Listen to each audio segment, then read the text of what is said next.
Hey guys, Dr. Jess here from Generator Athlete Lab, and I have the amazing Courtney with me, one of our trainers at Generator Athlete Lab. And today we are going to cover the 3 planes of motion in which we move through life: sagittal, frontal, and horizontal or transverse planes of motion. I'll start with sagittal. Sagittal plane of motion moves your body forward and backwards, a flexion, extension. Frontal plane of motion moves your body left and right, or abduction to adduction, and a horizontal plane of motion, it moves your body into rotation. The reason we feel it is so important to move your body into all 3 planes of motion is because we live in a triplanar world. We are asked to move in all kinds of directions in life, not just forward and backward, although that is the plane of motion in which we primarily move, right? We're walking, we're sitting, we're flexing, we're squatting.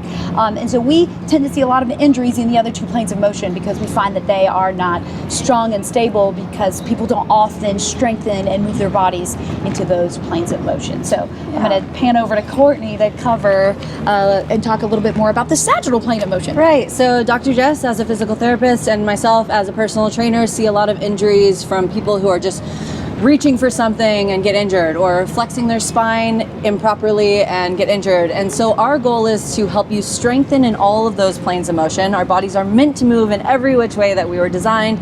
So as you come to us with programming, we strengthen those muscles through abduction, adduction, right? Or some type of sagittal plane movement like squatting, flexing, extending of the muscles at the joint. And then rotation, of course, which I think is undervalued sometimes, but should be a little bit more focused on. So we're talking rotation of the spine and internal and external rotation.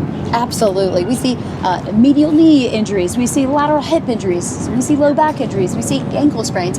All of those injuries occur in what Courtney was just saying, the other 2 planes of motion, frontal and transverse planes of motion. So we feel it's extremely important to not only strengthen and stabilize in those planes of motion even while you're injured, but before you even get injured, so that you don't get injured in those planes of motion. Yes, you got it.